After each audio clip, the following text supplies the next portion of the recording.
jab, uppercut, leave you laid out on the floor. Try to duck and roll, hit and miss. Now you counting stars, should've practiced more. Should've hit the mask, get out there more. Claim that you're the best. You gotta show me, son. Actions over words, baby boy. Is you real or what? Talking way too much, world come. Back sports, talking way too much, world come. Back sports, talking way too much, world come. Back sports,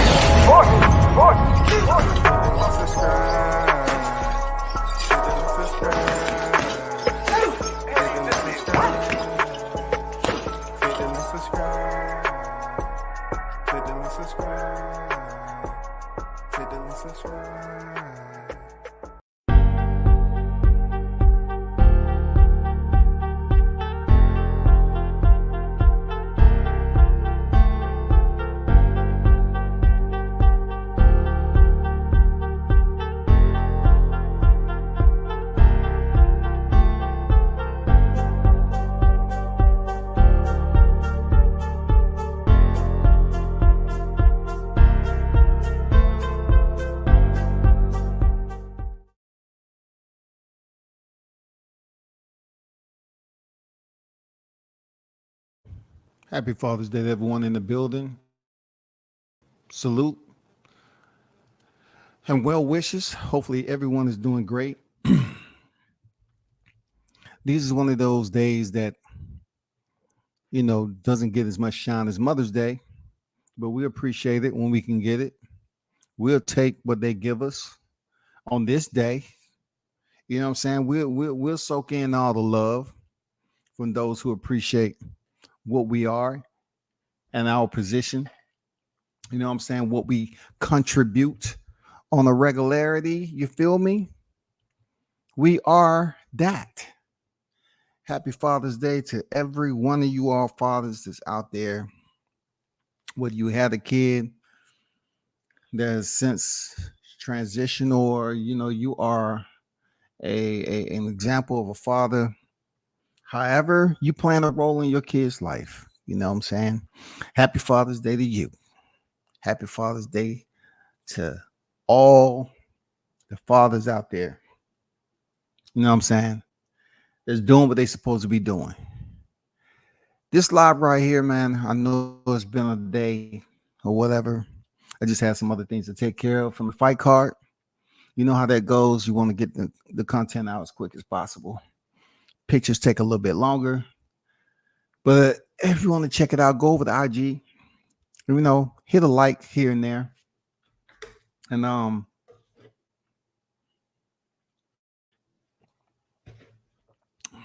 just the FYI to the fighters. If you have an idea of who lends the moment for you, at least cite us and give us a shout out just by citing who the picture came from, because it means a lot. That is the window to the past. You know what I'm saying? That picture right there lasts forever. Real talk. So, not every photographer can shoot a fight and get the moment. Not every venue has the lights, just like Showtime and ESPN and all that. So we got to create exposure. We have to make sure, the pictures don't come out perfect. Take it and do as much editing as possible. You know what I'm saying? Don't matter what level you're on, but at least give a sight to the frame holder, to the person who shuttered the moment. It's not easy shooting fights on the apron. Not everybody can do it and get the moment. You feel me? Just show some LOVE, man. That's the proper etiquette to that. I know y'all like the pictures. That I appreciate it. But just, cite the photographer, though. Put a camera emoji up there. You good? Big Blunts and Boxing the first in the building, man. What's good with it? This live right here, I'm going to take as much time. May not be a lot of time on the Regis Prograis and Tszyu victory. And then, the hot grease will cook back up tomorrow. Why? Because, it's Father's Day. It's Father's Day. And I pretty much put the time that we have on the other situation with Crawford and Spence. But let's get down to it, brother. You know what I'm saying? Let's get down to it. Let's start off with Regis Prograis, right? He went in there against Danielito Zorrilla. Danielito was a tough customer, bro. He came in there to fight. You know what I'm saying? He came in there to fight. One thing I can say is, you know, he put up a more valiant effort than I gave him credit for. I know he was coming off that Barbosa, loss. But I really matching up with Regis, I expect him to come in here and, Regis to break him down, pretty much, and show he was the more dominant fighter. Plus, he is the champion. He is the reigning defending champion. But when he landed that dang, right hand, I think it was on Regis, that looked like a knockdown to me, but he did not touch the canvas.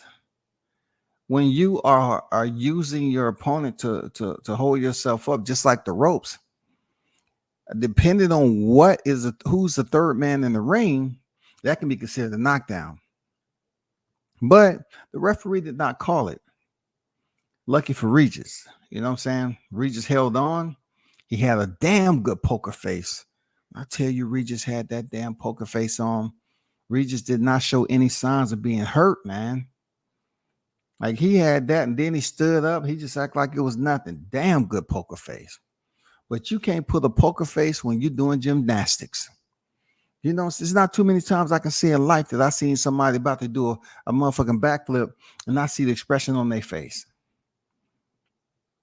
Danielito was in a situation where Regis hit that man and he rolled back. And I know that's not all of the fight. I'm just taking little cliff notes and I'm just giving you what I want to give you. The more exciting parts of the fight, right? I'm not going into breaking down anything on Father's Day, especially for these fights. But I don't know why Danielito just followed through like he was, warming up and stretching before he get his workout on. I don't know why he did that, but it looked bad. It took some time off the clock. I don't know if he had an injury and he just didn't want. I don't know what the hell. Or Regis just hit that nigga so hard. But you rarely see that. We seen Chris Algieri, flipping all over the ring at one point in time. I don't know what Danielito was thinking, but ultimately it was a good fight. I like the how Danielito was game to fight Regis, just like Regis was game to fight him. But I just think Danielito, man, he had that energy, he had that raw energy, and he was trying to take control of the momentum with Regis. But when you is going for the championship and you hitting yourself and you're encouraging and you trying to, provoke, your adversary to fight, you got to fight. You know what I'm saying? I mean, not every time because you up there trying to, get them to come forward and shit, they're going to oblige you. You got to go to them and make them feel uncomfortable. Let them know, oh, I'm feeling it right now. I'm in my zone right now. And Danielito could have seized the moment just a little bit better than what he did if he was, waving Regis on. He could have did a little bit more. You're the challenger. You got to take the belt. Nobody's going to give you that shit, bro. You was having some very, very solid moments in that fight. But really, if you would have engaged Regis just a little bit more on the inside and won those exchanges, then the fight would have been closer. But let's talk about closeness, right? We're not talking about the intimacy that you have, when you fall in the rose bush and find out that there's no way you should be giving these to a woman because they're extremely painful to pick barehanded. Not that intimacy. You know what I'm saying? Not the intimacy that you have when you're on the toilet and you forget you're on the toilet and you've been there without flushing that motherfucker. Because that's exactly what I think about when it came down to those judges. These judges had this fight card extremely gapped. I'm like, man, is this the killing season? Like anything I say, heading up to this fight with Crawford and Spence, don't leave it in the judges. You know what I'm saying? Crawford, don't leave this in the hands of the judges, because these judges was gapped like it was cool, man. Like, where is consistency? What metric are they grading? I know they're residing in different locations on the off the ring apron, but come on, man. These judges' scorecards are not consistent, and that's a huge problem, man. You know, that's a huge problem when it comes down to these fighters. I said this before. I don't know why boxers, put up with what they put up with, because in the amateurs they get robbed too. We've seen it in the amateurs all the way to the Olympics. We've seen it in professional ranks. We see all this, but these judges, man, they are absolutely deranged. Some of them, the way they get up here and not consistent with the numbers, and the person is not consistent. It's almost like they're dozing off in between rounds, but they already know who their favorite fighter is anyway. So they're doing certain things, and then they just hurry up and jot down 10-9, 10-9, 10-9, 10-9. Okay, 9-10, 10-9, yeah. You know what I'm saying? It's not consistent. It's not consistent to the point where it's productive to the fighter. If it was consistent where it was productive to fairness to the fighters, cool. But the consistency is the inconsistency. They're consistently getting it wrong for the fighter that's supposed to get these scores. And that's been going on for quite some time. Pablo Escobar on deck. Christopher White on deck. What's good with y'all? SB90 on deck. Happy Father's Day. Happy Father's Day to you too, brother. Everybody's in the chat that has, a child who's a father, whoever's a father. Happy Father's Day to y'all. It hurt watching Prograis follow that guy around last night. He's better than that. You're right, man. You're right, because I just, Regis pretty much said he overlooked Danielito. But if you overlook the guy, doesn't take away what you've been taught and what we've seen you do in earlier fights. Now, one thing about following the fighter around is, if Regis overlooked this guy, then maybe he didn't train as much as he did. And maybe he made a conscious decision. If I follow this guy around the ring, you know what I'm saying? Or if I cut off the ring the way I'm supposed to, one way or the other, I'm not in the best cardio conditioning that I can be. So he might have been conserving himself. I don't know. I'm not making excuses for Regis, but I agree with you. I agree. It was tough to see him act like he did not know. I'm saying, how are you acting like you don't know? You know what you supposed to, bro. Even if you didn't have a good training camp, you overlooked them and you didn't dig deep in certain areas that you thought you should. That shit, as far as cutting off the ring, you know how to do that, man. You know how that works. It seemed like you was up there. How you do that there?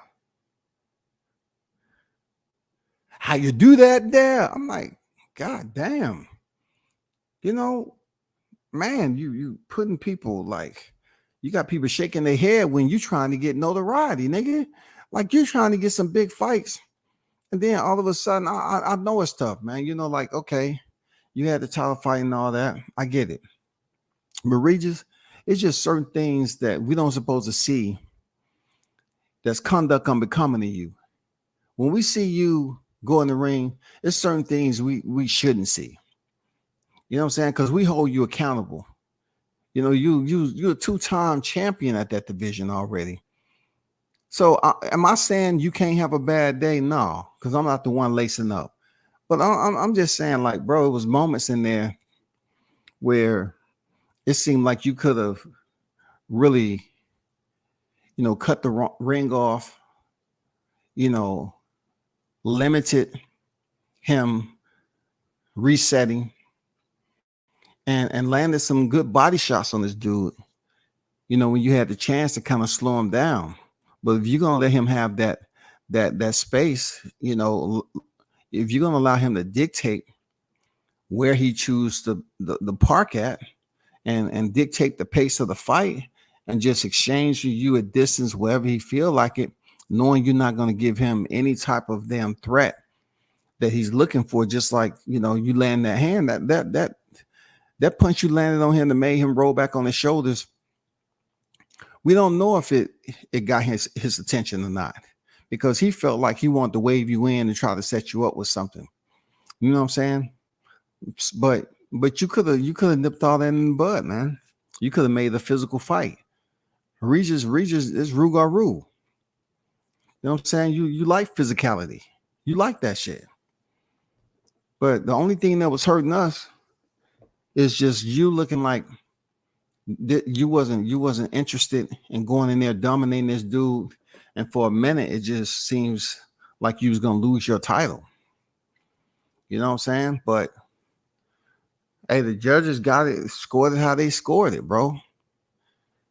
I mean, I don't sit up here and denounce Regis Prograis as not being one of the top guys at 140. He's definitely one of the top guys. It's just at this point in time, are you looking to make that money? Are you looking to get the purse? Like you after the fight, you up there talking with Devin Haney, but bro, I mean, what do you want to do? Go in here in the B-side, nigga? Like, what are you trying to do, man? You trying to go in here with Haney and as the B-side? You're gonna tell him, oh man, don't worry about that. That you won't get that. I won't look like that against you, bro. Nobody's really caring about the way you look with him. But it's just, you being a two-time champion, you're supposed to boost up, the attraction value from the fans in a fight like this. You're supposed to give them the reason, because the name's been out there. Ryan Garcia, Devin Haney, damn near every other week we got somebody who want to fight you. Adrian Broner. You know what I'm saying? I mean, we got all these names that's at your doorstep, brother. But when you fight like that, people like, damn, what's going on, bro? Anyway, jeez, man. That's boxing, though. I lost all the boxing. What's good with you, bro? C Wood on deck. See Wood over here saying Haney beats Regis. Hey, I'm not over here on Father's Day to take anybody energy. You know what I'm saying? On what they think about, who will beat who. But I will be back in full effect come Monday, for the high grease, because that'll be a good fight, bro. That'll be a good fight. And Devin Haney, his body size right now, as big as he is at 135, it fit real nice at 140. And I'm not totally, with that fight, C Wood, I'm not totally going against and denouncing what you said, because a boxer, you know what I'm saying? A boxer who has faster hands than Regis, he can get outboxed. It's not totally off the charts on what you're saying. He can get outboxed. It's potentially there. Al Money, what's good, man? WCS on deck, yes, sir. No doubt. Ocampo got exactly what I thought he'd get, KO'd. Hey, man, yeah, we definitely going to talk about the Gardner. There was a British judge caught watching videos on his phone while supposedly judging the fight. He wasn't even banned. I don't think crazy that fight is future they're dealing with. I kind of have an understanding of I know in mixed martial arts, there was some judges who was on their electronic devices. And I think it's an ongoing lawsuit with one of the fighters that's over there, who one of the judges was on his team, a part of his school or whatever, and scored the fight for him. No one knew that. So come to find out, there's a whole lot of other stuff that was going on with his fighters potentially throwing fights and stuff. They was betting on fights, but that's a whole nother topic. The judges are so inconsistent that it's hurting the sport and its image. Well, I told you this before. The judges are with who? Commission. The commission and the judges eat lunch with who? The promotion.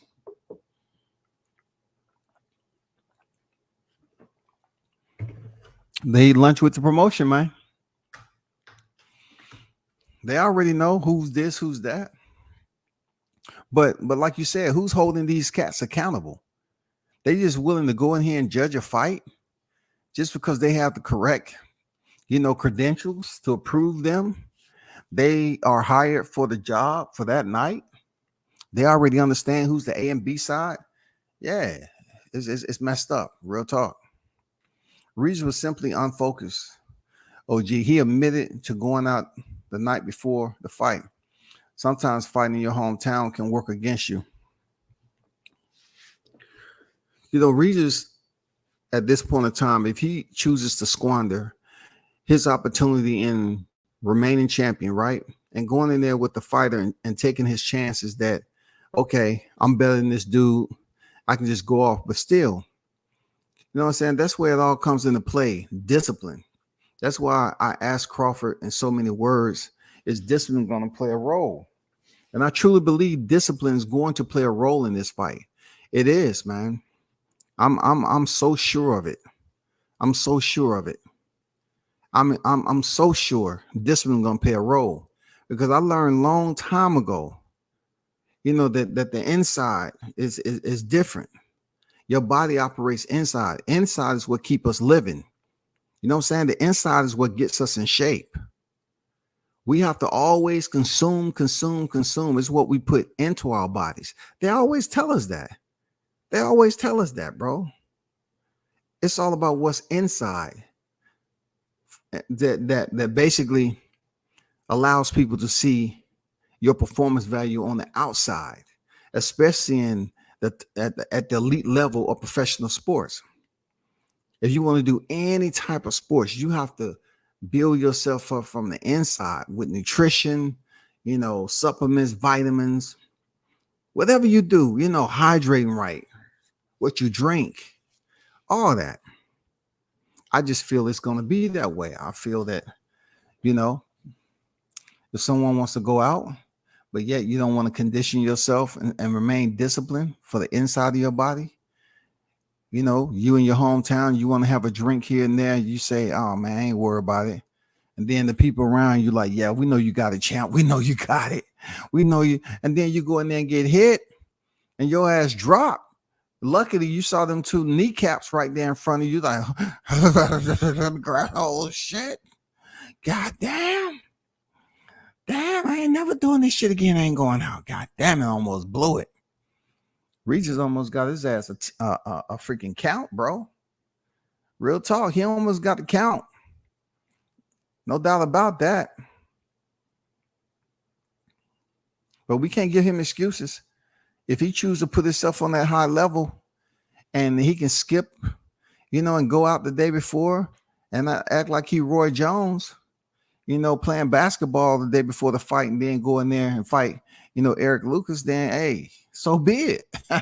If you think you're that superior athlete, you better make sure you cross all them motherfucking T's and not get your I dotted.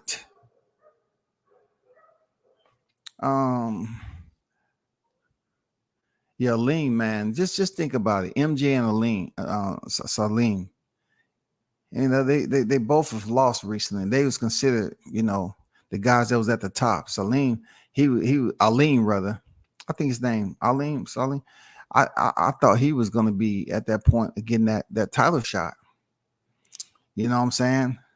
With either Cool Boy Steph or MJ. MJ lost his title hanging out too much, man. Shout out to Bruce Gas Boxing Jazz some more, man. What's good with it, OG in the building? Happy Father's Day to you, man. Shout out to I am Cam Edwards. The apostles are in the building.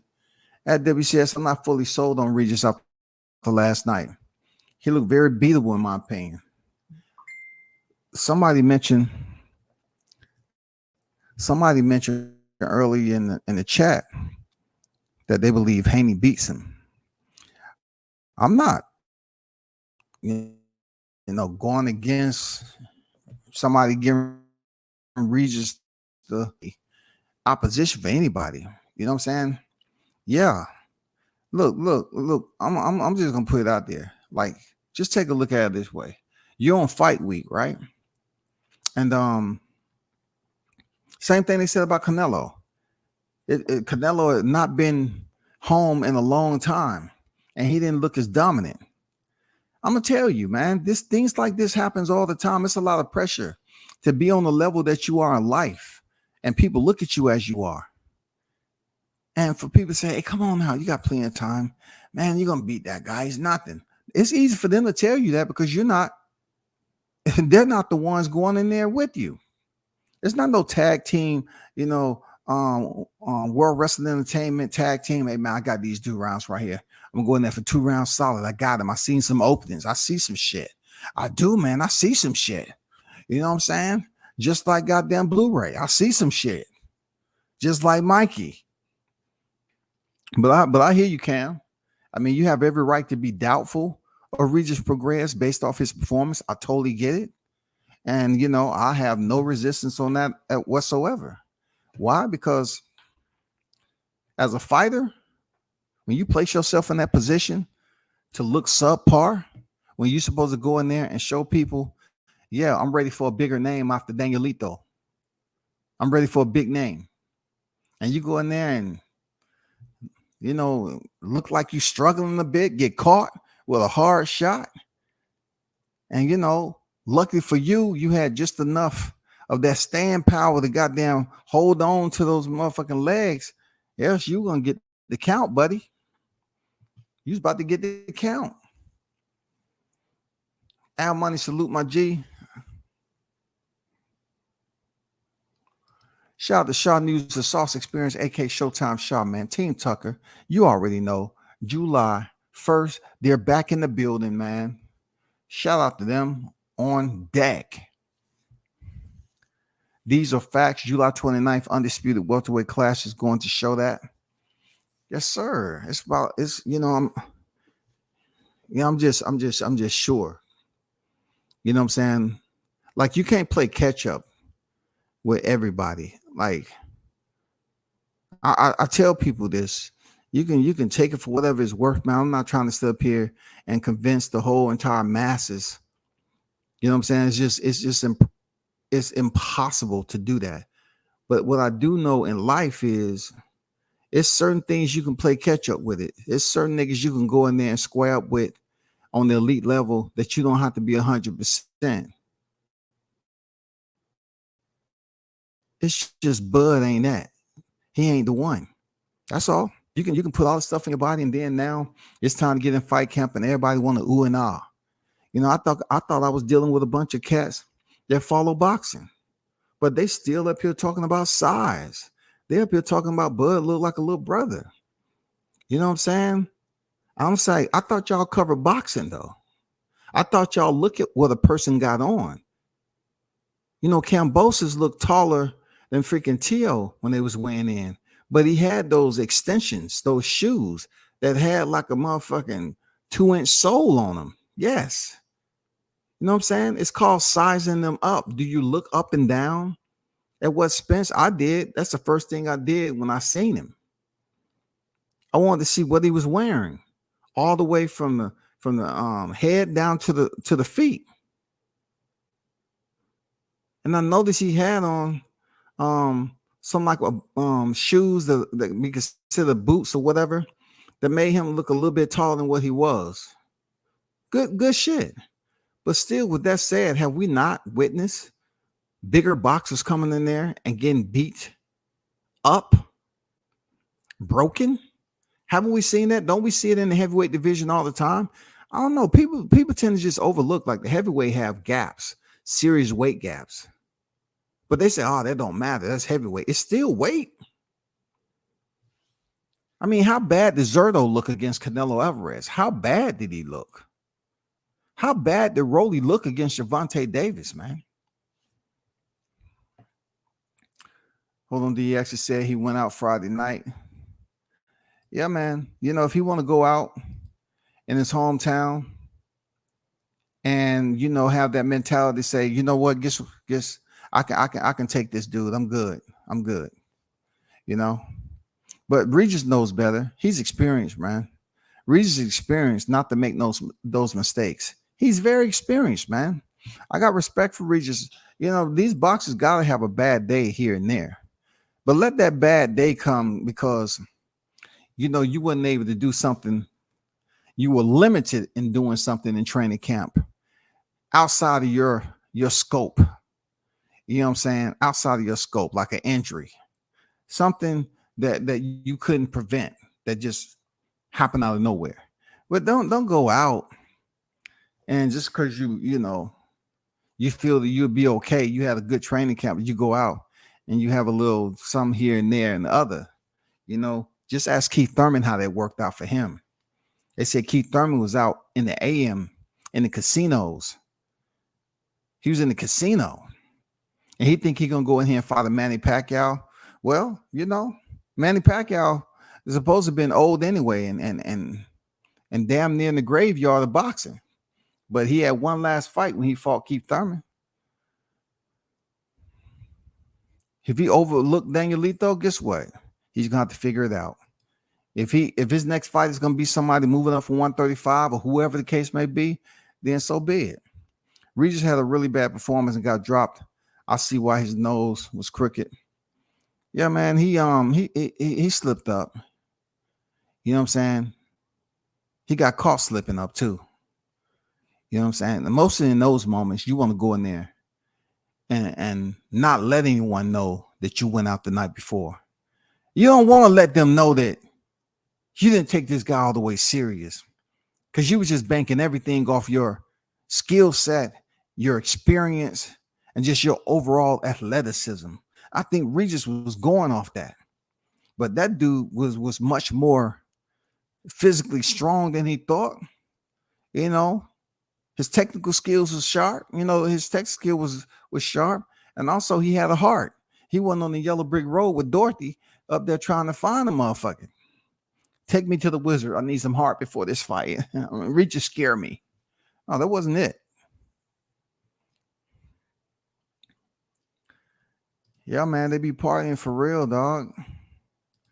I mean, these boxers, you know, I can sway a little bit on their side and say, you know what, just think about it. Just think about going through fight camp, being dry, right? You know, being dry. Dry mean, you know, supposedly no alcohol, just being dry, working your way down to make weight, this, that, and the other, finally make weight. And then, you know, you go out. After you get that weigh in, you go out. You have a little bit of fun. You start to rehydrate. You feel good. And then you know, you can take a boxer who's drunk a straight 6-pack, right? Or had 3 or 4 mixed drinks and they feeling themselves. And you see that motherfucker start to shadow box. At that moment, that boxer feeling like I'm on top of the world. Shit. That motherfucker be doing combinations that they worked out and shit. You can't tell that nigga he ain't the fastest motherfucker on earth when he got that liquid on him. Be bobbing and weaving like, oh shit, head movement and shit like that. Man, them boxers, man, they get that liquid on them. They lay it down. That body soak in all that shit. They wake up in the morning like, oh man, how long we got before we gotta head over to the arena? Shit, god damn. Whoo, somebody get me some goddamn water, man. I need to get this shit out of my system. You know, you got 3 hours before you got to go to the ring. Three motherfucker. What? Man, goddamn, Regis, man, he got caught slipping. He did. Them types of fights just create interest for other fighters to jump at fighting Regis and make big fights. I think Regis is still that guy. Zorilla was running and didn't want to engage. He wasn't running the whole fight. He wasn't giving us a Sandro Martin, that big Blunts and boxing. Like Sandro Martin was really off the back foot heavy, right? Like that dude was on a goddamn unicycle going backwards. I mean, shit. I mean, he was going backward every time you turned around. So really, he knew what type of power Regis had. You know what I'm saying? But he should have had more confidence in his own power too. He the one landed first blood. He knocked Regis down with the he drew first blood, man. I don't know what happened with that when he rolled back on his shoulders. I don't know if he had a freaking spiritual moment there where his body was limp. I don't know. I just don't see a motherfucker rolling up on their shoulders like that in the ring. I don't know what the fuck he did, dog. Regis must have cracked that nigga on this soft spot on his face.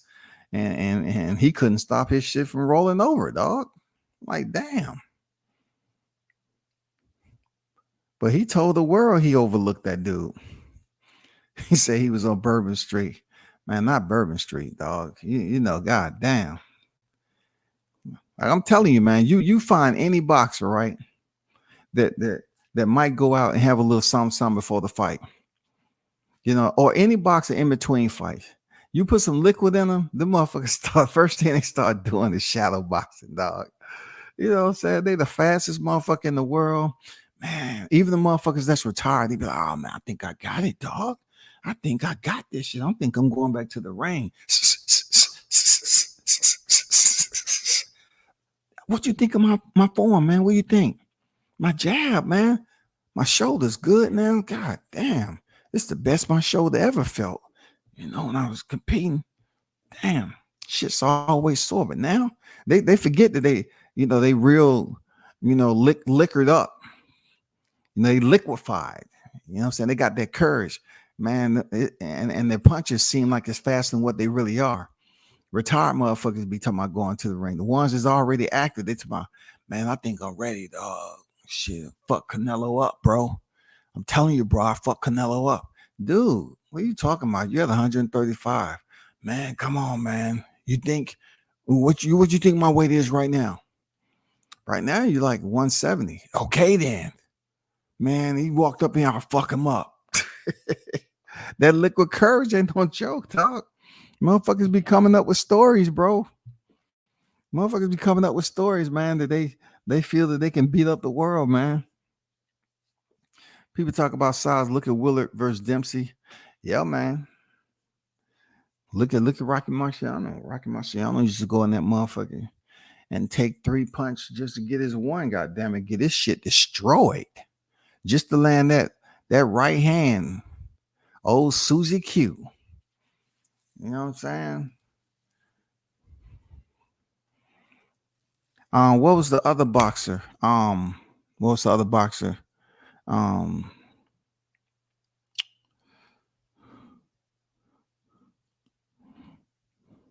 know Willie Pep got his ass beat. You know, Willie Pep got his ass beat by a fighter he didn't even know who he was. Damn, what was that fighter's name? Sugar Ray Robinson. Before they was professionals, Willie Pep fought him over. Back then, you fight anywhere, so they fought over. It was a store on the bottom, and it was a motherfucking a room up top or whatever, and they had this fight, and Willie Pep fought Sugar Ray Robinson before they turned professional and shit like that. He got his ass beat. It's funny as fuck, man. Regis is my guy. He's fighting hungover, defending his world title as gangster. Hey, man. I look, I've been looking at a lot of video, and fighters like Regis who may have succumbed to pressure and went out there and jumped outside the good boy role. Regis are looked at as a person that's doing what he's supposed to be doing. I'm not saying he don't have no drink, but so far so good until last night. So, he kind of exposed himself a little bit by his performance, but he got it done. Thanks to them judges being inebriated themselves, possibly. I don't know. That maybe we need to slide them a cup and have them go in there and take a damn urine test. Something ain't right, but they get away with it. Whatever the case may be, man. They get away with it. Let me but he overlooked his opponent, Danielito Cirilla. He did. He almost paid the price. But thanks to the judges and everything, they might have told him, "Hey, Regis, don't forget where you at. We got you. All right, we got you. Don't worry about it." They gave him the order. Hey, we got you. We know. You go out and enjoy yourself. Enjoy yourself. All you got to do is make it to the bail. Okay? We got you. Don't worry. No. Don't worry about it. We got you. We good. We good. Go ahead. Go out there and go enjoy yourself with your friends and family. We got you. That's what they told Regis. Don Vaughn, what's good? Sugar Ray Robinson W says, would you agree? Bud has a lot of similarities. There are similarities, but for me to go into what those similarities are on this live stream will absolutely take me way off topic.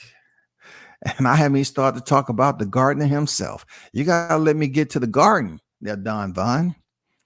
I can't leave them little vegetables out there, man. You gotta pick them tomatoes when you see them, else they'll start to rot easy. You gotta pick them when they all nice and red and juicy. You gotta get them while they up there, man. Shout out to Mr. Gumbo, aka Hot Grease, aka Mr. Sucker Free in the building, man. Salute to the chat family. Salute, Gumbo, and happy Father's Day to you, bro. They was in New Orleans. They all was nice coming off Bourbon Street. Man, they let him know, hey, you in the backyard. We got you. Okay, enjoy yourself, Regis. We got you. All right. Capiche? Okay, we got you. We already made the necessary phone calls. You good. You're good. We're good, no doubt. Let's talk about Carlos Ocampo. The infamous Carlos Ocampo, who pretty much fought back in the day at 147-pound Errol Spence Jr. Right? That Carlos Ocampo. He stepped in there with the very popular fighter in Tszyu as of late. You know what I'm saying? As of late.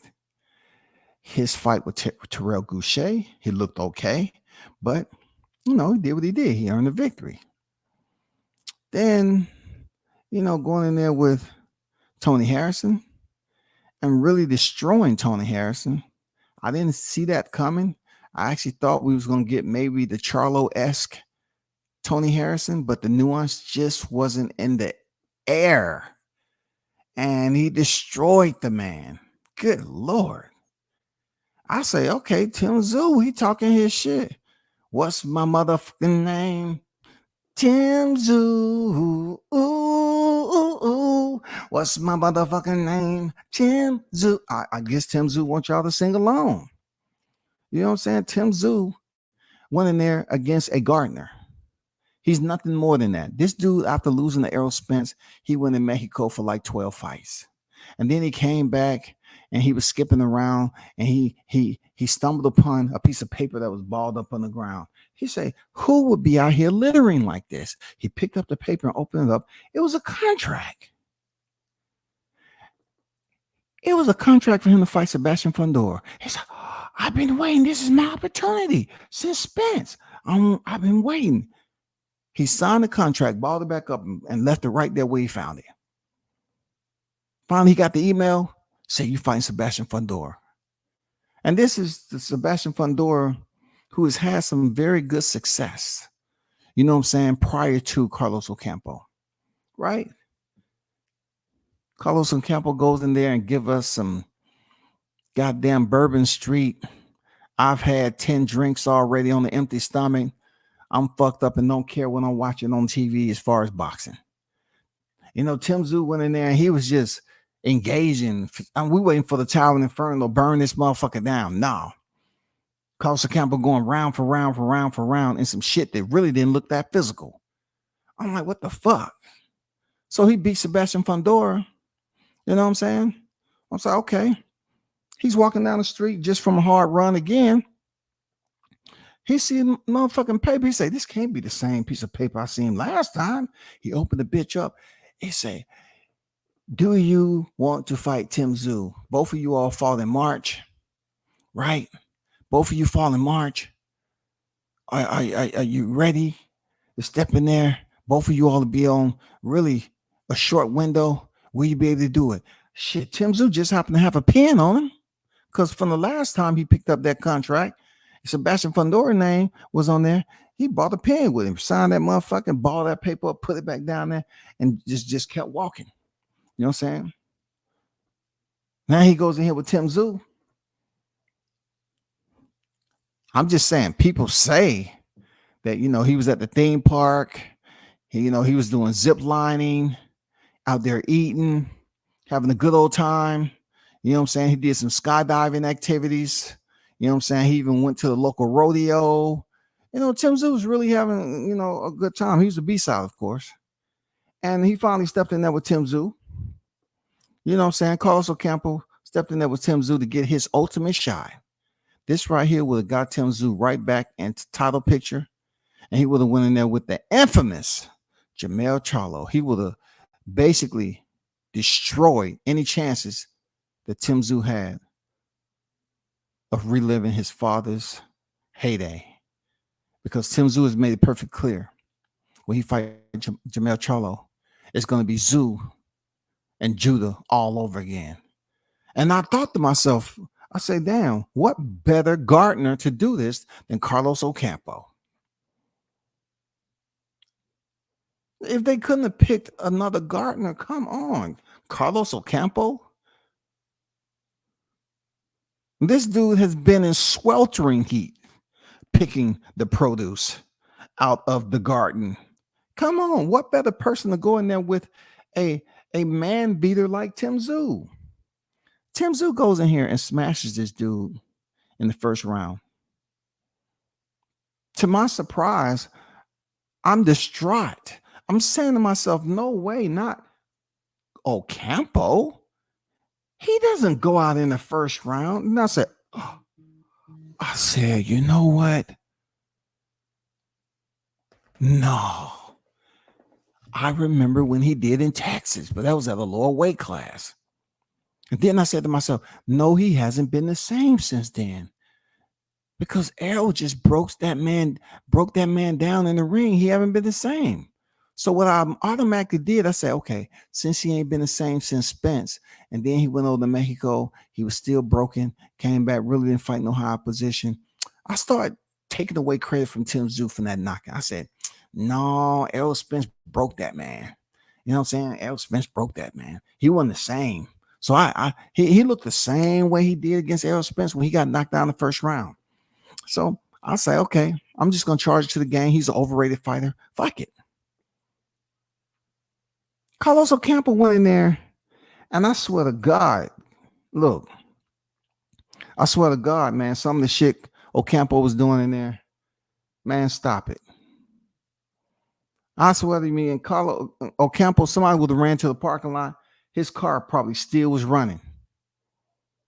He was expected to go in, not make it out the first round, and then get up out of there.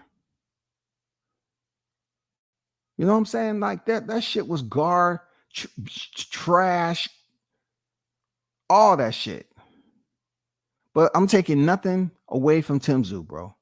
Tszyu did what he's supposed to do to a Gardner. He stepped on the tomato. What happens when you step on the tomato? That shit gets soft and mushy and it splashes everywhere. He splashed motherfucking Ocampo all over the fucking ring, bro. He had this dude looking seriously goofy up in there. Real talk. Tszyu, he didn't pull the Regis. Tszyu was ready. Tszyu's on a mission. See, Regis already been champion. So when you're champion multiple times, you have days like Regis had. Tszyu, he's looking for that moment to become champion or potentially undisputed. So he's still hungry. He's extremely hungry. He's not taking no fight for granted. You know what I'm saying? He's not taking any of that for granted. So I commend Tim Tszyu for going in there, finishing this Gardner, sending him back to the fields to plant more seeds, and moving on to the next. We're looking for him and Mel Charlo next. For real. Everybody's already talking. You know what they saying, y'all? They bigging this dude up already. They bigging him up. Tim is more active than Crybaby Charlo. Yeah, for sure, man. Like when it comes down to people jumping on the wagon, imagine how quickly they're jumping on Tim Tszyu's wagon. But yet, these are individuals that's supposed to be Texas boxing fans. I mean, like they everywhere right now. The Charlos are inactive, right? The Charlos are inactive, but yet Tim Tszyu goes in here and knocks out a Gardner, and they're up here speculating that he'll go in there and give Charlo a problem. I'm not saying he ain't, but we've seen Charlo in tough situations. He 2-0 in rematches. He can fight. Charlo can fight, man. It's just sometimes on the first go around, he doesn't perform the way he's supposed to in his big fights. He just don't give you that performance. It's almost like he went through adversity with Tony Harrison losing his title, and then he smashed him in the rematch. He went to a draw with Brian Castano, and then he smashed him in the rematch. With Tim Tszyu, he's definitely got to fight another one of those fights. You know what I'm saying? Because if Tim Tszyu is going to come out and pressure him, it won't be anything we haven't seen for Charlo. Like Brian Castano pressured Charlo in the first fight, especially. And he had Charlo up against the ropes. What the hell you think Tim Tszyu going to do? Tim Tszyu going to pressure him too. Tim Tszyu is going to pressure him too, bro. You think they ain't they ain't spin the reel? They've been spinning the reel on Charlo. They ready. But my only thing is like, people are not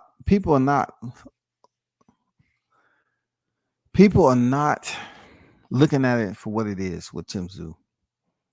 I'm curious to know if he's going to get this freaking next fight or he's going to become a Sebastian Fundora.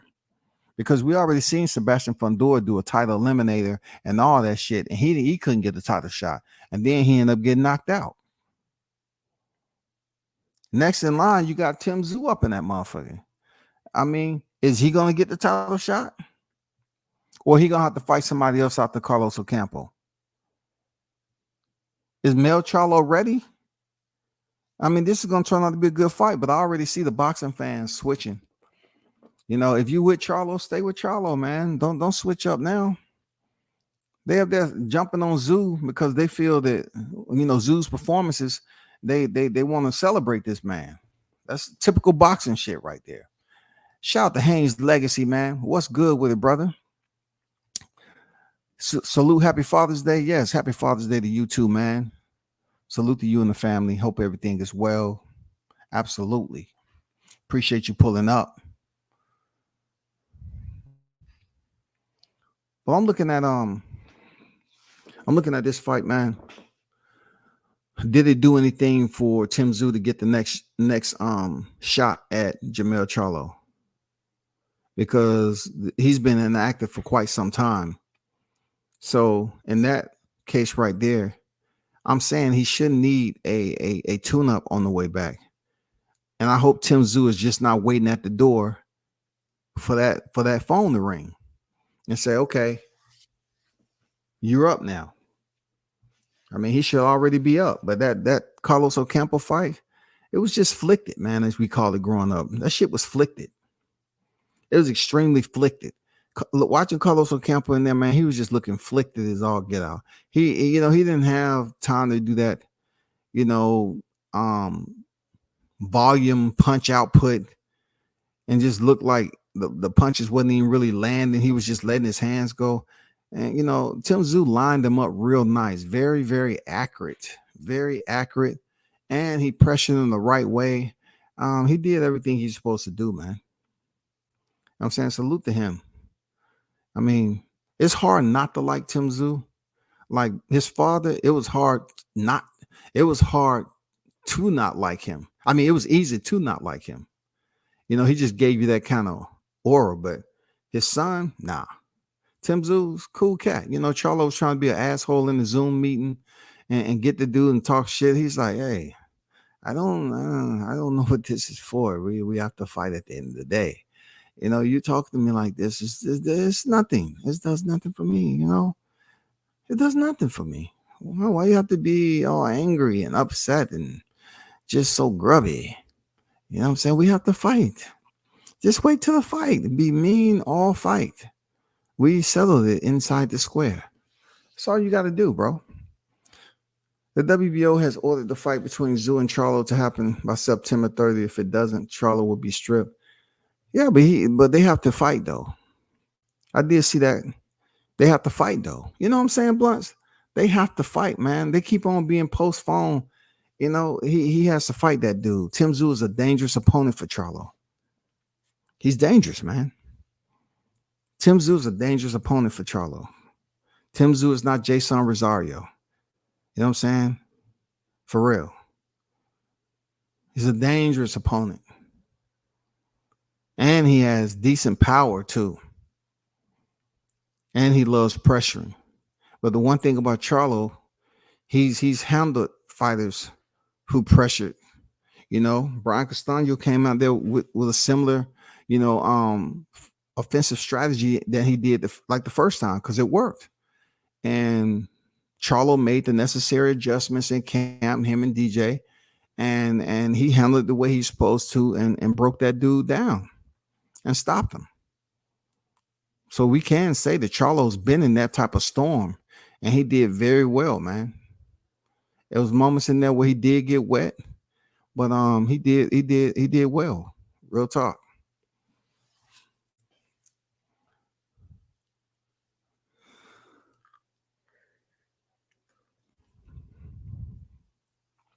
What's going on, Samad? Salute to you. Peace and blessings, beloved. Salute WCS. Happy Father's Day to all. Certified, stamp the like button. Hey, same to you, man. Happy Father's Day. Happy Father's Day, my brother. You know what I'm saying? Appreciate you pulling up. Charlo gonna let them take that WBO belt and keep the other three just so he doesn't have to fight Bud after the V Spence. Oh. Well, one thing we do know, the Apostle, is that listening to Jermell Charlo speak, we have heard him, we have listened, and we have heard him speak over and over again his uncertainty about stepping in there or accepting Terrence Crawford's challenge. We've heard him over and over again. He has not given anyone the okay to say, you know what, I accept the challenge. He seems like he's not committed to that. He want to make all the excuses in the world and he need to fight. Okay. July 29th. Yeah, let's keep it. Let's keep it a thou wow. Yeah, we focus on that because you said, he got business at 147 and he need to face Errol. Yeah, we'll keep it on that. But best believe, Charlie, come the 30th, people are gonna be mentioning your name. You know what I'm saying? We're gonna mention Spence for a little bit, maybe about a good 96 hours after the fight. We'll still be talking about it. But yeah, in between time, it's gonna be sprinkles of Mel Charlo in that motherfucker too. We're gonna be like, hey, Mel, it's that time, ain't it? You know what I'm saying? It's that time, right? That's all I'm saying. Espinosa said that Bud's second fight is only a rematch with Errol. If no rematch, then it's a one-fight deal. They start something new for the Charlo fight. Yeah, you're right. I mean, that's why they say whoever enacts it. He didn't sign a promotional deal. He just signed a 2-fight deal contingent. It's contingent on who loses, if they want to enact the rematch clause or not. So yeah, you're right. I mean, it's contingent. But you know how people, they want to jump the gun and say, well, he's already with PBC. The second fight, we can be for another undisputed. I don't see it going that smoothly. especially if Mel Charlo goes ahead and beat Tszyu. I don't see it going that smoothly. But once again, if everything goes right with July 29th, with the business side of it, and no fighters getting injured or nothing like that, and it takes off and do very, very solid numbers, man. I'm talking about solid numbers too. We'll have no problem. I don't think we have no problem getting, Mel Charlo and Bud Crawford.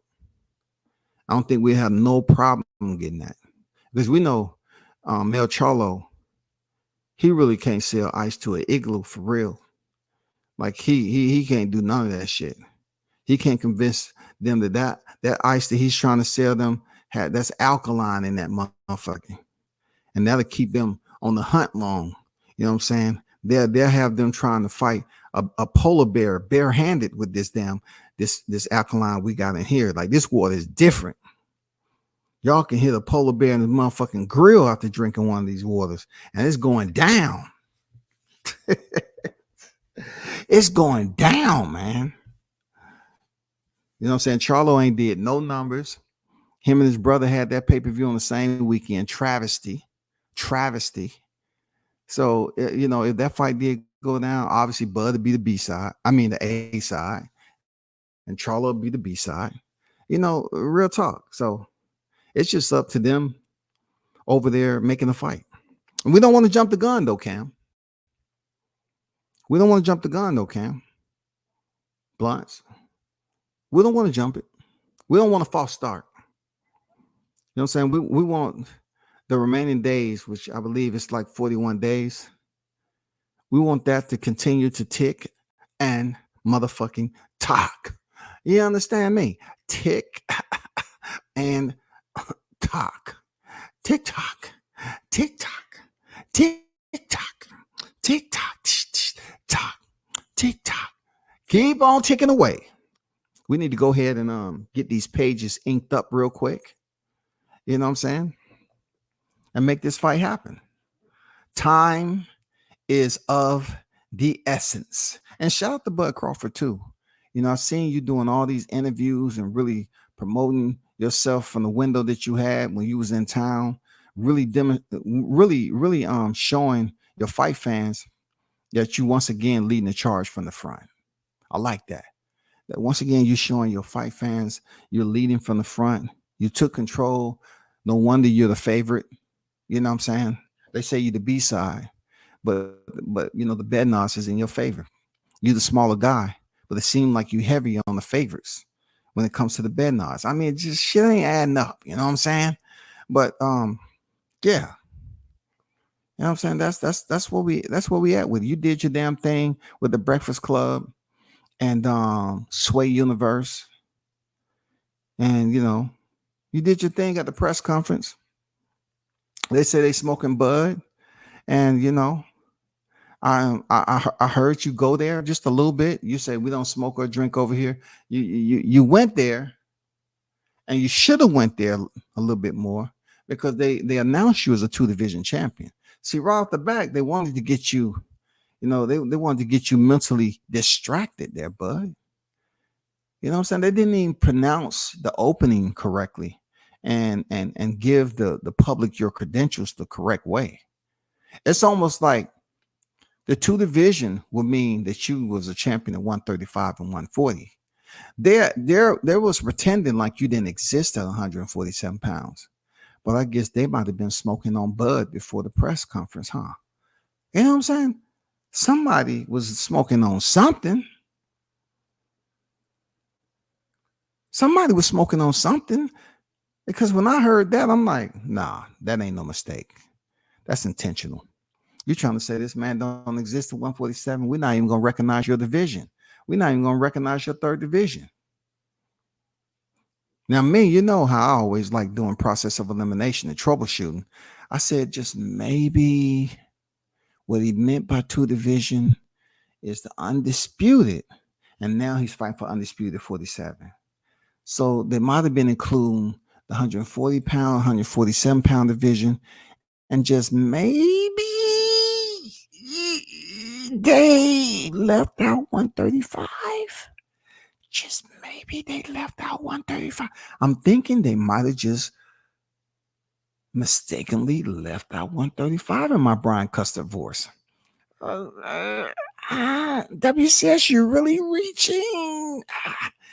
I think we said 3 division. No, it's 2 division. If we did, we probably left out 135 because we was focused on the undisputed. Okay, I'll take that. Okay, I'll take that. It wasn't nothing done purposely. We're fair over here. We want to see the fight. Okay. Yeah, got it. Got it, man. But who does that shit? How you gonna announce that man's a 2 division champion? That's disrespectful, bro. It's disrespectful, man. It's disrespectful. Now, one other thing I want to talk about, right, was the fact that I mentioned previously about the 1 million. I was on live and I mentioned about the 1 million bet, $1 million bet, right? Because it was on my mind. I was thinking about it. I say, well, these 2 men, pound for pound list fighters, shook on $1 million bet. You know what I'm saying? Errol Spence limped into it with 100 grand, and then Crawford just, you know what I'm saying, upped it 900 grand. You know what I'm saying? To an even kill million. Let's do $1 million. So they shook on $1 million. I recently found out about that bet. I did. I recently found out about that bet, y'all. And I'm just gonna put it like this. So it's a interview out there with Errol Spence, and he's talking about what he had to do to make the fight. So in wake of all the videos is coming out, still talking about what Bud isn't doing, I choose to talk about what Errol Spence has said. Errol Spence was on audio saying that he had to make concessions for Bud, right? So how I asked the question to Crawford about what brought along him making the phone call, because I was just curious. I found out something that was very, very interesting. It was interesting that Bud said he called him up in January. So that's very shortly after 2022, when all this other, shit they was talking about in October, the shit stalling. Okay, we already know that everything's starting to add up, right? He fought David Abanesian the 10th of December. And then in January, he called Spence up and it's like, hey, man, let's make this fight. So from January all the way to a certain date prior to the official announcement, they were in communication. And nobody knew anything about the details about that. But Errol Spence is on record as saying that he was the one who made the fight happen. What I mean by that is that Bud called him up, but Errol Spence is putting it out there as if he had to make concessions. Those concessions, one of those concessions was the $1 million that him and freaking Crawford bet. He said he had to come up off that and give Crawford some concessions. He had to give him some concessions. Now, automatically, I said, whoa, hold up, wait a minute. Let me get some water for this.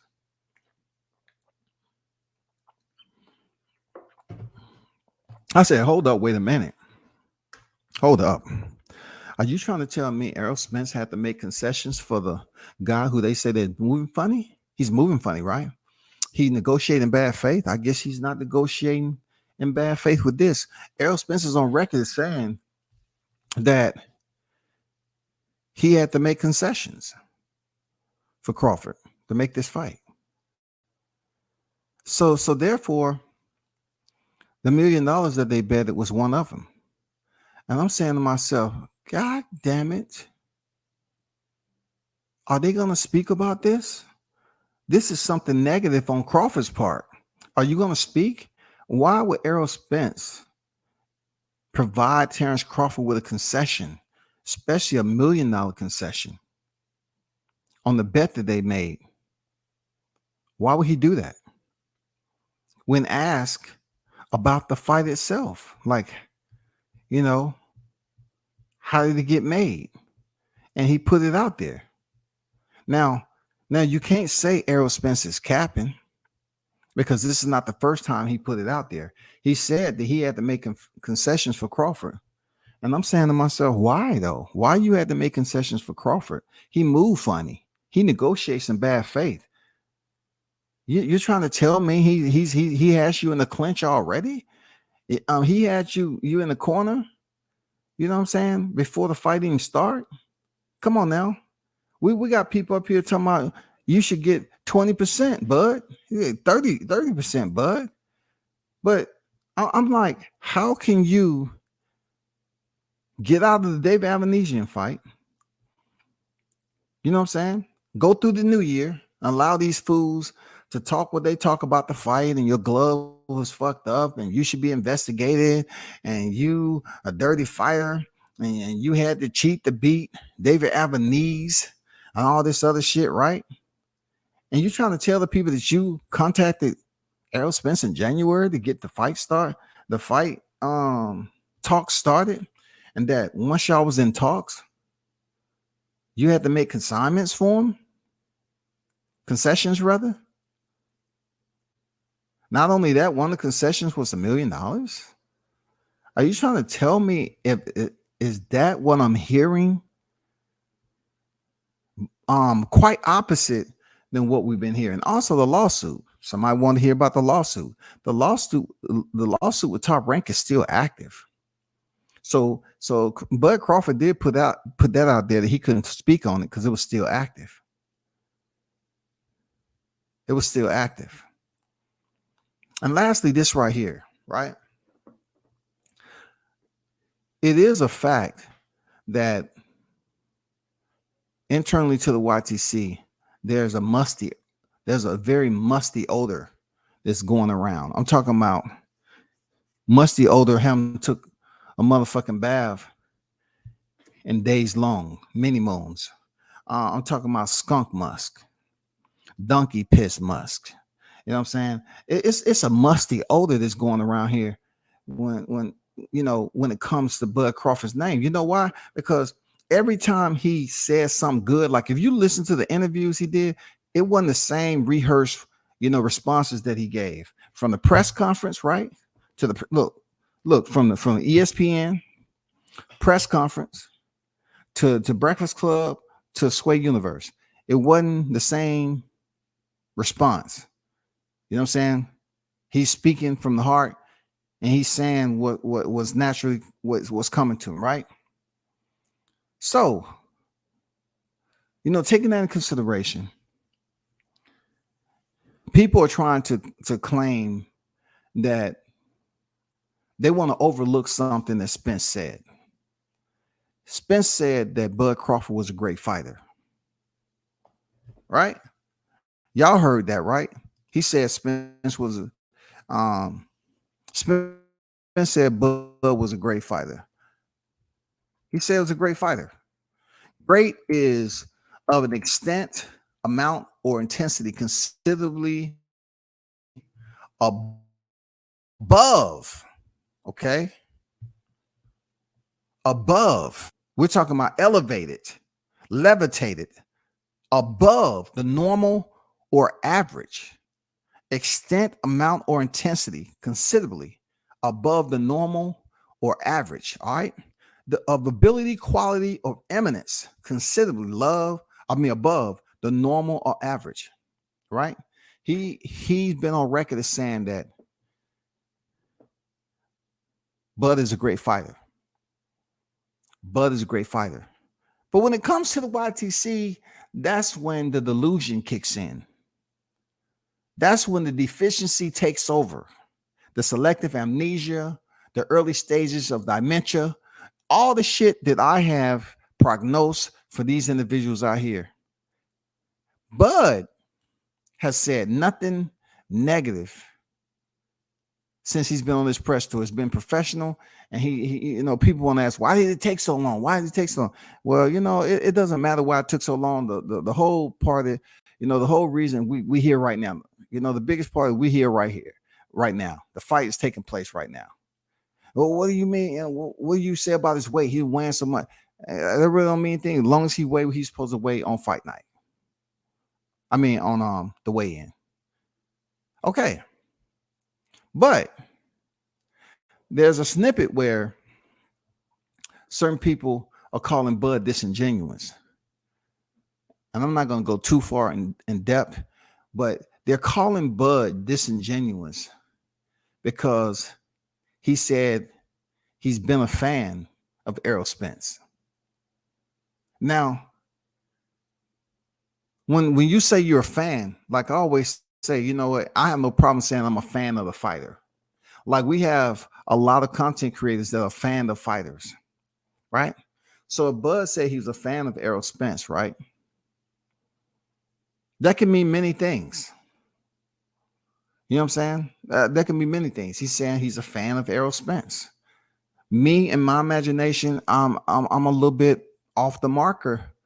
I'm not hitting the bullseye with what people believe that mean. People were saying that Bud was just playing mind games, and he wasn't really being organic about saying that he was a fan of Errol Spence. They was trying to say that he was faking it, to come off as if he was being Mr. Nice Guy, to somewhat play mind games with Spence. I mean, come on. Are we truly at that point where a fighter's playing mind games to say, I'm a fan of the fighter? Because I guarantee you, when they weigh in, it's not going to be this energy right here. And then you might have six or eight, 20 motherfuckers there in between them anyway. And look, they got physical. I'm pretty sure that, look, we're going to zip tie your hands. It's a lot of money on the line. So we're going to zip tie your hands behind your back. And we want you to stand approximately 8 3/4 feet apart. Okay. We're going to have 2 layers of plexiglass up in between you. Hey, Benny, I want you to stand right there, Benny. Yeah. You're not going to get through Benny. If you get through Benny, you got to go through that plexiglass. Okay. And Hulk Hogan, yeah, I want you to stand right there. All right. And that should be it. Hey, 2 security on the outside. Please unholster your weapons. Okay. We want full security here. Full security. Full security. You know what I'm saying? No, put the pistols away. I need your rifles out. Okay. Take your AR-15s out. There you go. There you go. Is one in the chamber? Are they loaded? They're ready? Okay. We don't want no mistakes. I mean, come on, bro. Come on, man. When it comes down to Crawford saying he's been a fan of Errol, man, can y'all just look at it like this, that they're being professional? It's too many of you all out here trying to become agitators, man. Like you're fiending. You're fiending for content. So the only way that you're going to get some negative content from both Errol and Bud is that you push your own false narrative. You write your own script. Y'all mad because they are being cordial enough. Like, I'm not saying best friends. I'm saying cordial. They're professional to a point right now where people are a little stumped. They want them to be at each other's throat. They want them to be going rah, rah, rah. They want that Tony Harrison, Jermell Charlo energy. They want them to have that Jose Benavidez, Bud Crawford energy. That Hank Lundy energy. They want them to go back and forth and be at each other's throat, like after negotiations severed last year, and they took to Twitter. They want them to be going back and forth like they got beef. But if you listen to them, they somewhat saying the same thing. You know what I'm saying? They're not really accusing the other of why the fight. People took so long. The people up here accusing Bud once again of taking so long because he wanted to simply negotiate. When did negotiate become an issue? He wanted to negotiate in good faith. That's good faith. I know y'all used to saying bad, but he wanted to negotiate in good faith. Those negotiations that's going to benefit him heading into the fight, while he's in fight camp, and once he pick up all the straps come July 29th. He wants to feel overall that vibration that Marky Mark was talking about. Feel the vibration. Come on. He want people to grab a sun kiss and pop the motherfucking cap and start to drink it. Whenever they look at how he was able to get this fight made, the money that he's going to make, both fighters are going to make, how he was able to go in there and set history and become two-time, all that shit. Now, I was going to lie, but I do want to let you know something, right? Check this out. World Combat Sports has put this out there before, and I'm going to put it out there for you all again. All right? Because people don't understand the power that you have when people are listening, and certain people that's unwilling or they're not receptive to figuring these shit out, right? But you remember when I gave my scenario about Mel Charlo? I gave my scenario, right? What was my scenario? Because people, they listen to you, but they never want to like really hear what you got to say. Listen to what I'm about to tell you, all right? So you remember when I put that scenario out there that Errol Spence should fight Jermell Charlo, and they should go over here and fight each other, and Errol Spence win the first one, and they have a rematch clause, and Mel Charlo win the second one, get the titles back. You remember when I told y'all that? Y'all remember when I told you that, right? Isn't this scenario damn near similar to that? If anything other than Bud Crawford winning these titles happen, it would be absolutely my scenario. Because the one who's set to gain, because Bud Crawford has already been undisputed. But the main person that's basically the betting favorite and everything else to this is Bud Crawford, right? So you're putting the money over here. That's the betting favorite, right? For now, but it's going to change as it lead up.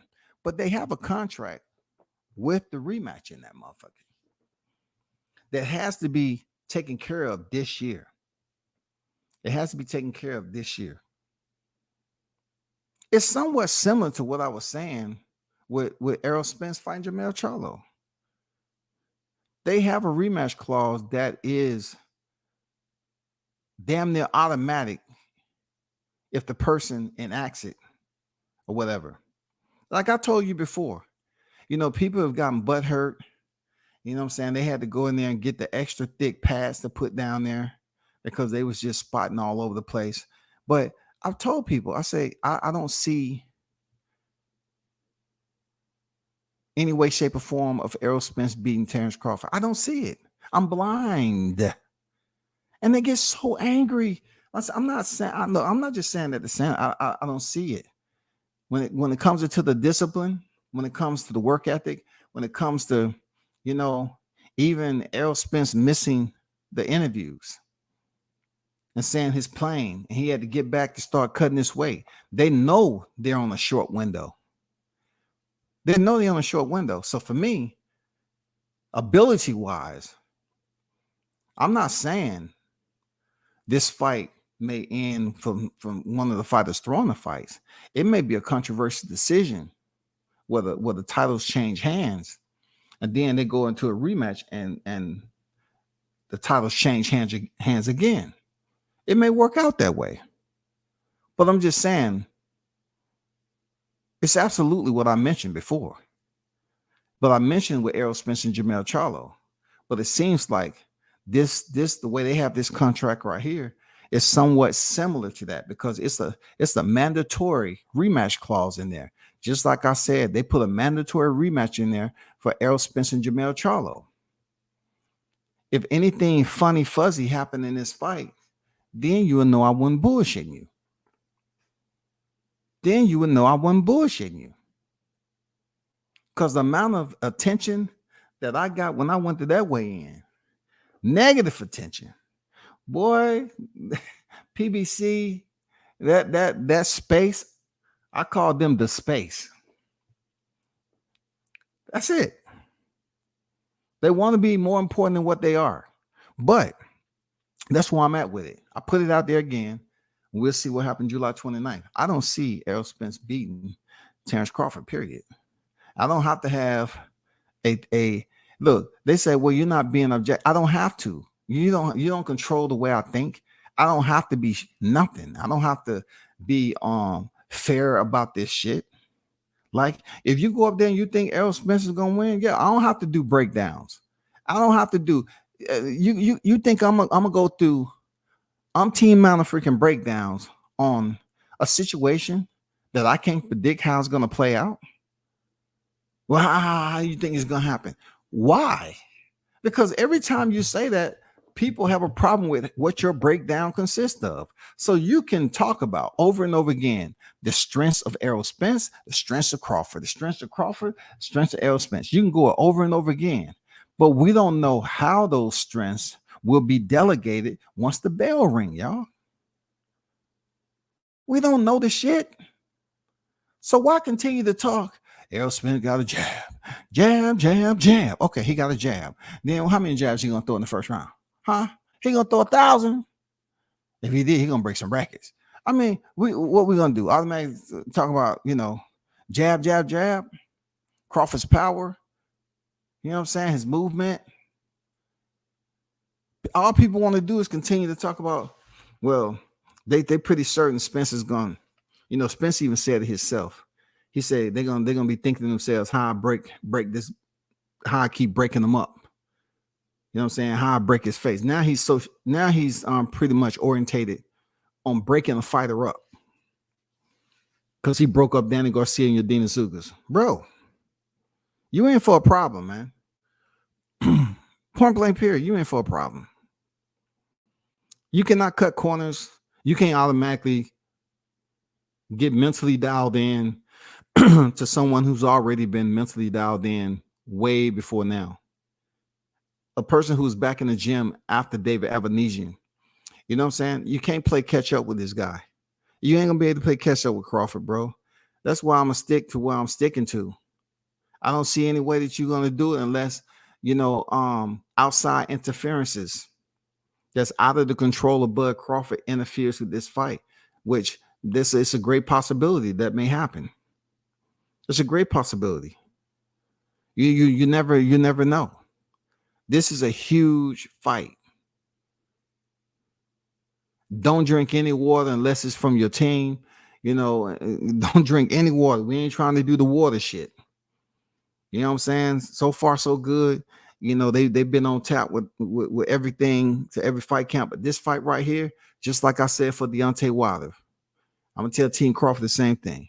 I knew it was going to be Deontay Wilder's toughest challenge to go in there and keep his belt. But this belt you have, it's a lot riding on this belt, man.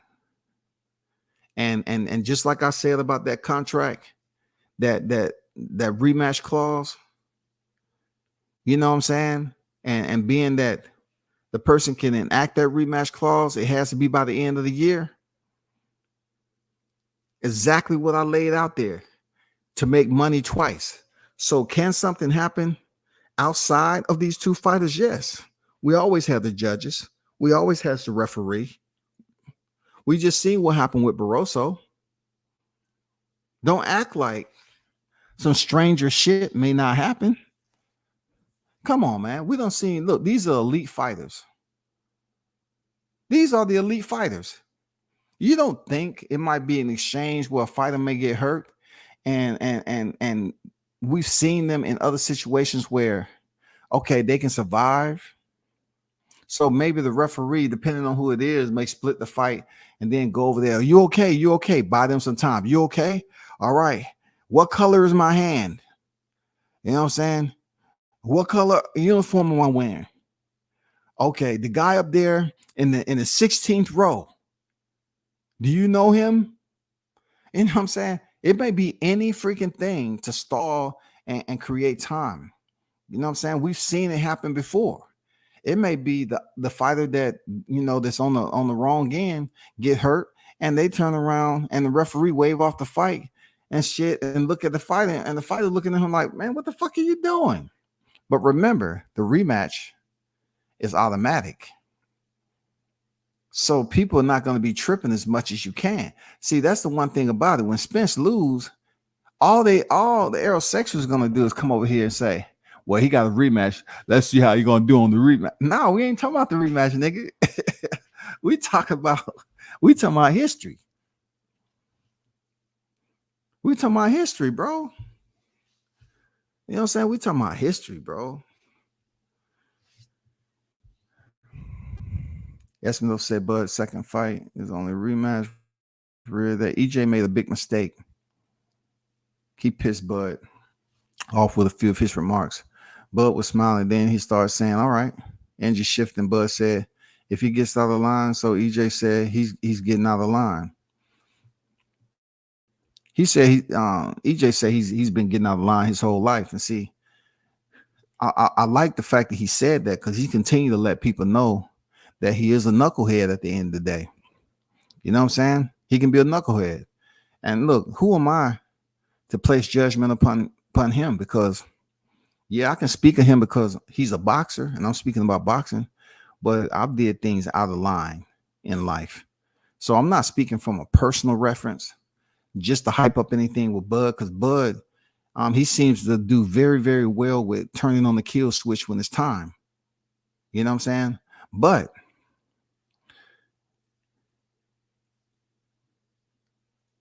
it's an interview that I'm gonna play snippets, not today, but when I do my Hot Grease Chronicles, you know, that he still don't, he still, like you said, he jump out of line. He feels good about saying he jumping out of line. He do what he want to do. I mean, that's what he does, bro. Like, not gonna switch up for you, man. He ain't gonna do it, bro. Like, he's gonna continue to do what he does, man. Seriously, he's gonna continue to do what he does. You know, if he won't say, I've been getting out of line, I've been getting out. Okay. You know, see, I'm not gonna say the lies that I've been catching him in, because all you got to do is take notes. I've been taking notes. Just like, you know, individuals want to nitpick and talk about, you know, Crawford said that he was a fan of Bud. I like it. Because that means if he was being disingenuous, it worked. And then on the other hand, if he was being genuine about it, it also worked, because you niggas can't figure one from the other. You know what I'm saying? You can't figure it out one from the other. You don't know if the man being genuine or disingenuous. All he said was one thing. And y'all like, no, Bud faking, man. He faking. He a fake nigga. I can't look.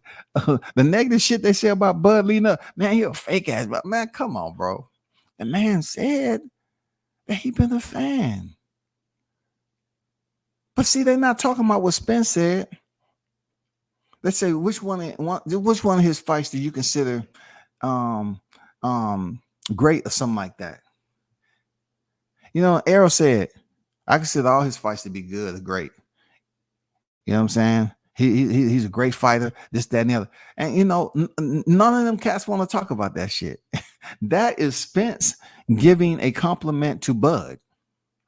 So it's okay for Spence to give a compliment to Bud, but Bud, when he compliments Spence, it's a lie. Well, guess what, fellas? This is not church. This is not a sport where you have to come in as a Christian.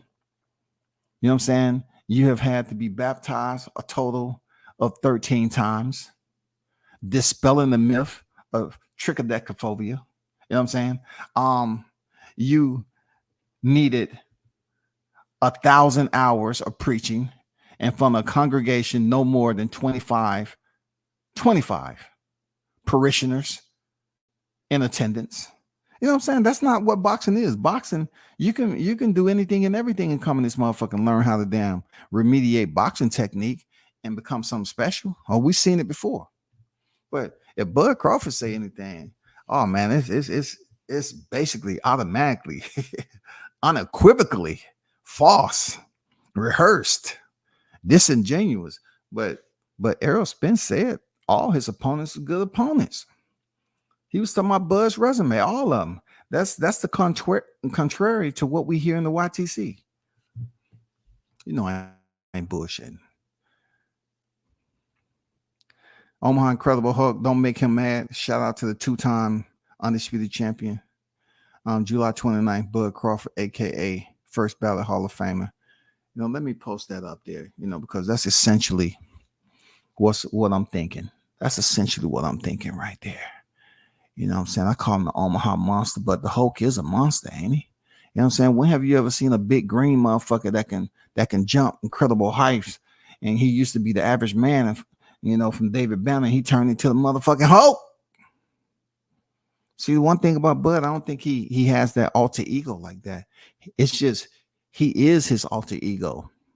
You know what I'm saying? That's the crazy part about it.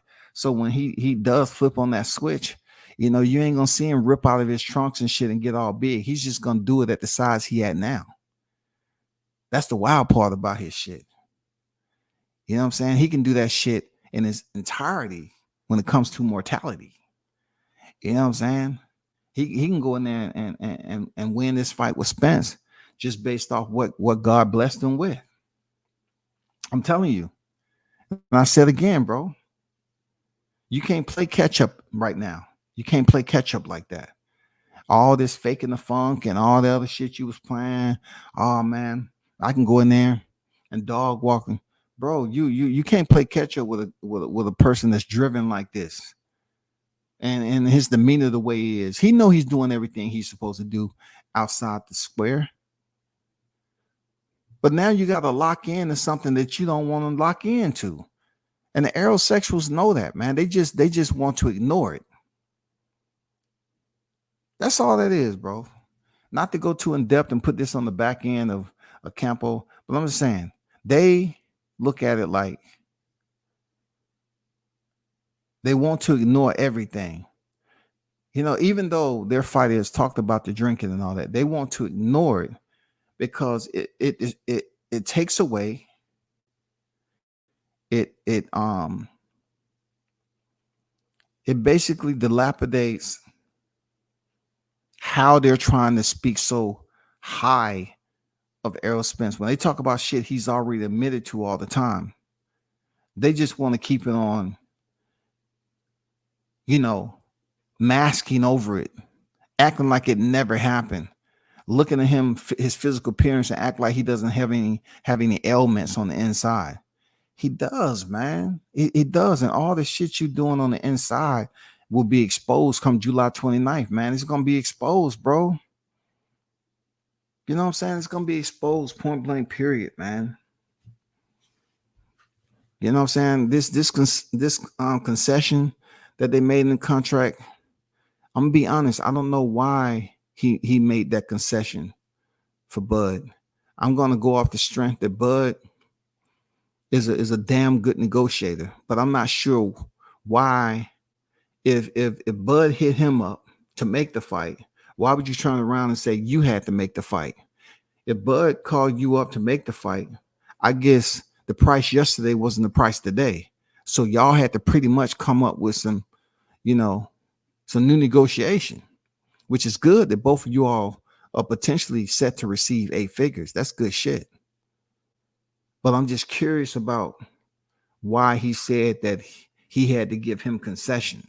The $1 million that they bet, that was one of the things. It's like, why would you have to put that in there? Not you, not the person that said, I'm gonna smoke bud. I'm gonna smoke bud. We smoking bud pack over here. Go to the site, make sure you get that pack, make sure you get that tack and all this other shit. Like, why would you have to get concessions? Why would you have to give concessions, bro? That's going against everything they talk about on this YTC. Why would you have to give Crawford anything? What made you give him that? If he called you up to make the fight, but yet you saying the only reason the fight was made was because of you. I'm at a crossroads right here. I'm stuck in the middle trying to direct traffic on how to filter the truth from the lies. That's all I'm trying to do. I want to filter the truth from the lies. Why would you have to make a concession to the man if he's a bad negotiator? You know what I'm saying? What changes from the first negotiation to now? Besides the year that y'all originally going to fight, that they wanted to fight anyway. What changes to the point where you have to accommodate Bud Crawford? What?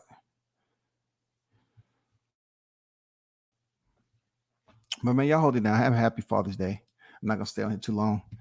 But yeah, I'll be back on when I be back on. Make sure you check out IG and everything else. Check out the work. Appreciate y'all. Salute. And turn up and tune in to World Combat Sports, man. I'm out.